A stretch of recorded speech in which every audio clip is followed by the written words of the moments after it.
Shalom, shalom à tous et à toutes. Je bénis Yehoshua Hamashia pour la vie de tout le monde. Le mot bénédiction. Lorsqu'on dit tu es béni, le mot béni a un autre sens en hébreu. En hébreu, le mot béni signifie mon fils. Mon fils. Et diction, c'est-à-dire les actions inédites de l'Éternel qui se déversent dans la vie de ses fils et de ses filles. Alors si tu es véritablement le béni de Dieu, c'est-à-dire le fils de Dieu, ce matin, les actions inédites de l'Éternel se déversent en abondance dans ta vie. Tu diras Amen et tu verras la gloire de Dieu. Au nom puissant de notre Seigneur Yehoshua Hamashia. Amen. Ce matin, qu'est-ce que nous allons voir ce matin? Ce matin, le terme de ce message est intitulé « La face cachée des chiffres ». Et ce matin, nous allons voir la face cachée des chiffres 8. J'ai particulièrement choisi ce chiffre, qui est le chiffre 8. Pourquoi je n'ai pas choisi le chiffre numéro 1 et directement j'ai choisi le chiffre 8?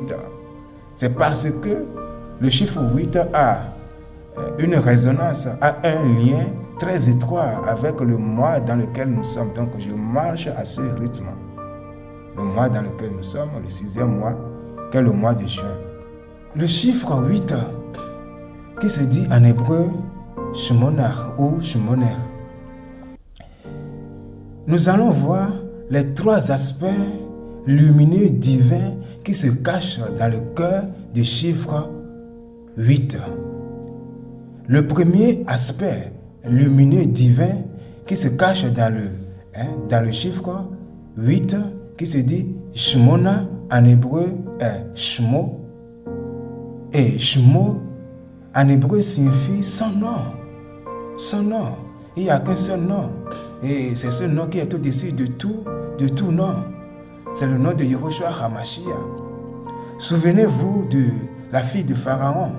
Lorsque la fille de Pharaon, que les Hébreux appellent Bithia ou Bathia, Bat c'est la fille, Ya c'est l'Éternel, donc la fille de l'Éternel. La fille de Pharaon, les Hébreux l'appellent la fille de l'Éternel, Bithia, Bathia.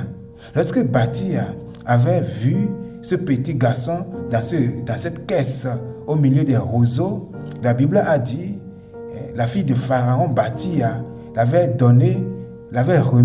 remis ce petit garçon à sa propre maman sans le savoir que c'était sa propre maman, afin que sa maman l'allaite pour elle. Et lorsque ce garçon devient maintenant adulte, il est écrit que la maman la mena devant Bathia. Puis Bathia, elle mena de lui donner un nom. Là-bas, il est écrit Vatikra Shmo Moshe. Vatikra Shmo Moshe. Ce n'est pas donner le nom comme nous avons l'habitude de le faire. Vatikra Shmo, puisque dans Shmone ou Shmona, nous avons Shmo, qui signifie son nom. Elle appela son nom Moïse. Vatikra Shmo Moshe. Maintenant, qu'est-ce que nous avons ici? Lorsque la langue hébraïque nous dit, la version originale nous dit Vatikra, nous ne sommes pas dans une dimension terrestre. Nous sommes dans une dimension spirituelle.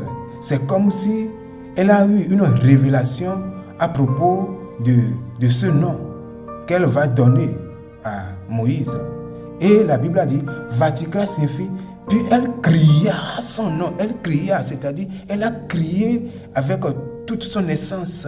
Elle a crié de toutes ses forces, de tous ses pouvoirs. Elle a crié jusqu'à ce que les fondements de la terre qui tremblaient avant de donner ce nom Moïse, Moshe en hébreu. Ici, nous plongeons maintenant dans cette dimension subatomique.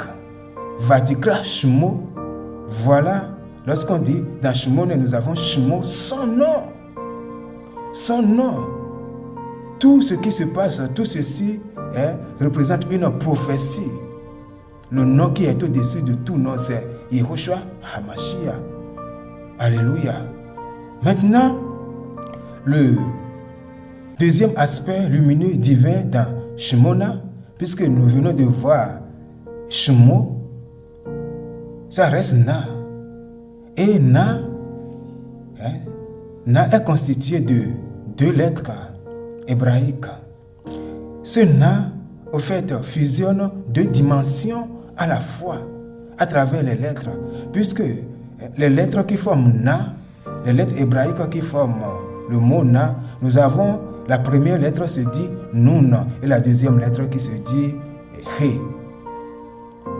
La première lettre Nun, si nous prononçons Nun, au fait, nous prononçons 3 lettres à la fois, puisque le génie de la langue hébraïque, chaque lettre cache d'autres lettres à l'intérieur.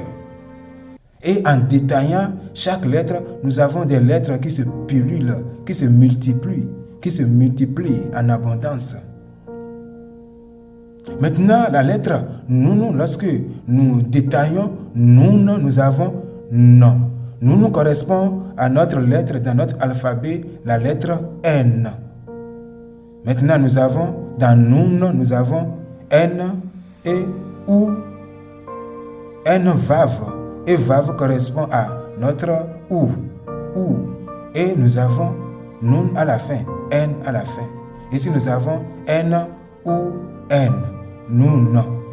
Si nous calculons maintenant la valeur numérique de chacune de ces lettres, puisque les lettres hébraïques possèdent une valeur numérique, un chiffre. Et la valeur numérique de Nun, c'est 50. Maintenant, lorsque nous allons calculer la valeur numérique de ces 3 lettres qui forment Nun, la première lettre c'est N, Nun, 50. La deuxième lettre c'est Vav, ou. Ça fait combien? Et Vav c'est 6. Et la dernière lettre, Nun, N, c'est 50. 50 plus 6, 56. Plus 50, ça fait 106.